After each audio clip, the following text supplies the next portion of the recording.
ဆက်တက်ရင်ဒါဟင်းအောင်မလို့ဆိုရဲပိနေတီကိုဝတ်သားနဲ့ချက်စားမယ်။ဓမ္မဆုံးဝတ်သားကိုအရင်လုံးချက်ပါမယ်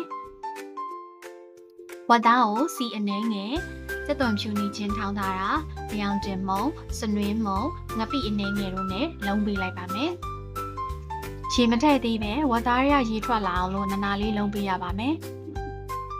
လုံးချက်တဲ့ဟင်းတွေမှာဆိုရင်နနာလေးလုံးပေးခြင်းအပြင်ကိုထည့်ထားတဲ့အစာပလာရဲ့အစိမ့်နဲ့ကလည်းပြောင်းမယ်။အနှစ်တရလည်းအသားတွေကိုဝင်ပြီးတော့မှပို့ပြီးတော့စားကောင်းမှာဖြစ်ပါတယ်။ပြီးရင်တော့ရေနှဲငယ်ထည့်ပြီးဝတ်သားကိုတရေခန့်အောင်ဖုံးအုပ်ပြီးတည်ထားပေးလိုက်ပါမယ်။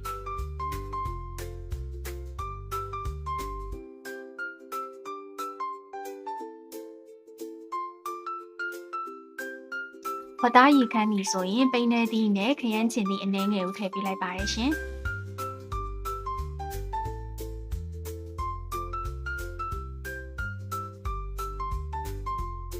နှမ်းဆက်အောင်မှုပြီးသွားပြီဆိုရင်တော့ဒုတိယတရေကိုမြုပ်အောင်ထည့်ပြီးတော့အဖုံးအုပ်ပြီးထည့်ထားပေးလိုက်ပါမယ်။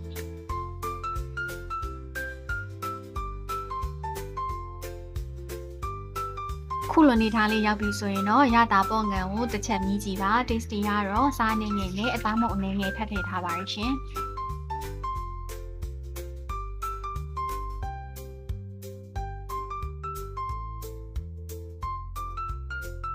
ပိန်းနေတရောဝတ်သားကိုနူးဖို့နေငယ်လိုနေသေးတဲ့အတွက်တရေထပ်ထည့်ပြီးတော့တည်ထားပေးလိုက်ပါရရှင်။ကိုလိုချင်တဲ့အနှစ်အနေထားပေါ်မူတည်ပြီးချလို့ရပါပြီရှင်။ကဲစားချင်စပွဲဝတ်သားပိန်းနေသည့်ချက်လေးရပါပြီ။အားလုံးပဲတာယာတွေ့ရှင်သောနေ့လေးဖြစ်ပါစေရှင်။